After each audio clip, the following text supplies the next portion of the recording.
Yo, yo, yo. Now, as you can see by the title, this isn't, predictions. This is a recap of the AFC. Alright? Because, I want to do the whole season, but I can't fit the both AFC, NFC in depth, and, the predictions for the playoffs, and the recap of just week 17 all in 1 week. So I'm like, you know what?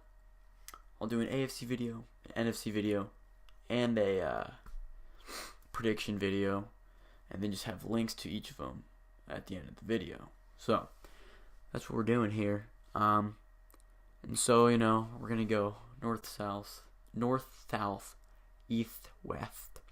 And then we'll have some of the league leaders, stuff like that. Have some awards in there, all that kind of good stuff. So yeah, let's get into it. Let's get good, and let's get started, baby. So as I said, we're starting with AFC North, and all the teams are going to be in order of how they placed in the division. For example, we're starting out with Steelers 13-3. They obviously won this division. They were undefeated in the division. Their only losses were to the Jaguars, the Patriots, and the Bears. Two of which are in the playoffs. The other one is the Bears, who beat the entirety of the AFC North for some unknown reason. Now there's two or three players that really four players that really stood out this year on the Steelers, and in the NFL overall, and that's Le'Veon Bell, obviously because he did great stuff running and receiving the ball. Antonio Brown, who had some MVP candidacy possibly, because he really did well. Juju Smith-Schuster, probably up for AFC Rookie of the Year, maybe. He did really well.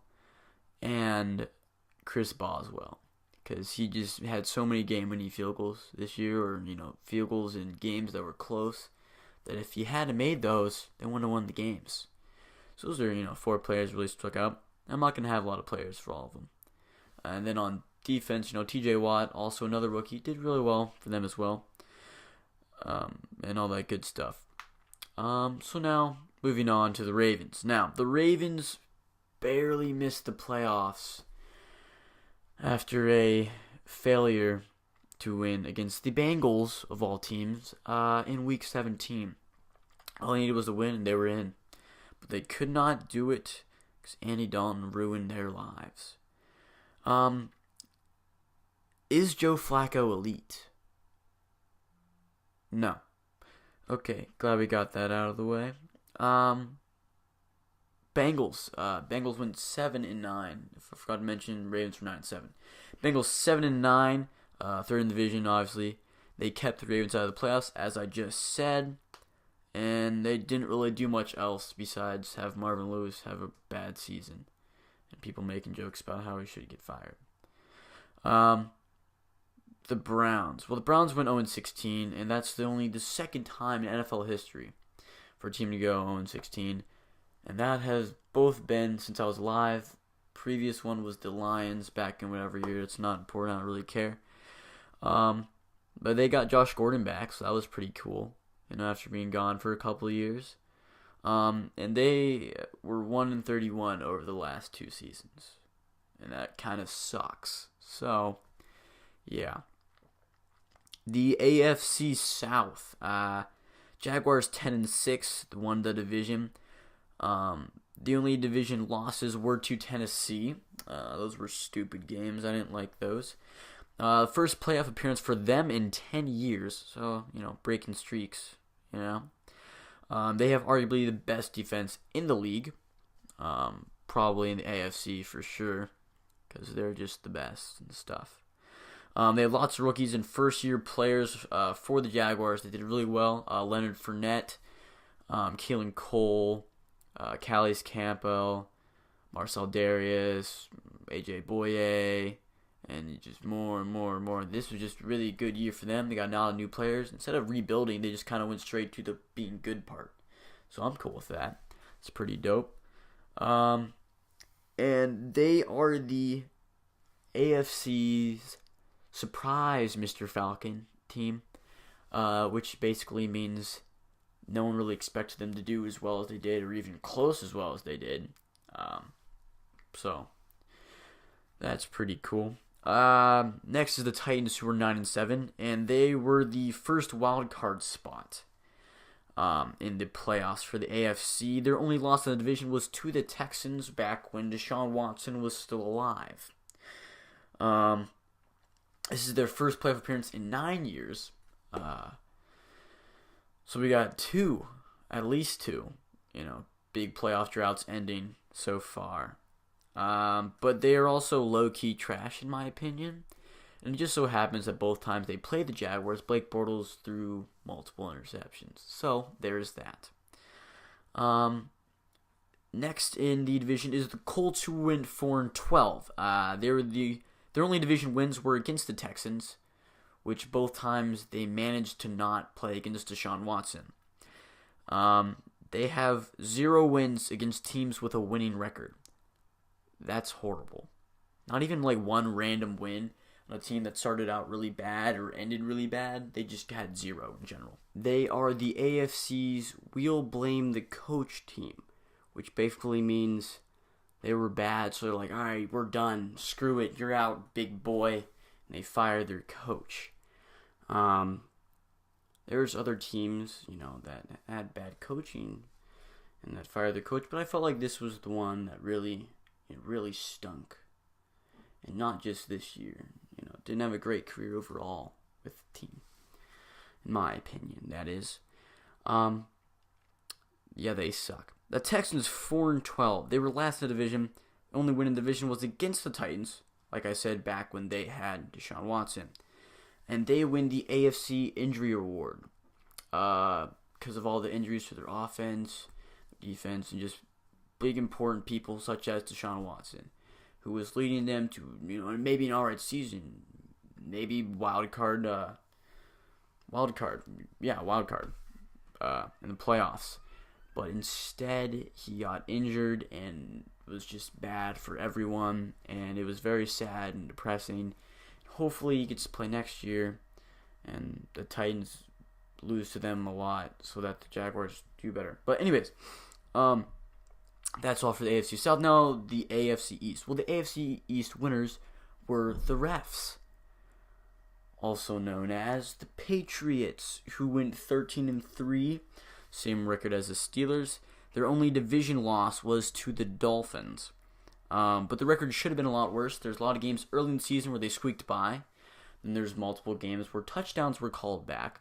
There was bad calls made by the refs or other things like that were just stupid, and of course went the Patriots' way because they are the Patriots.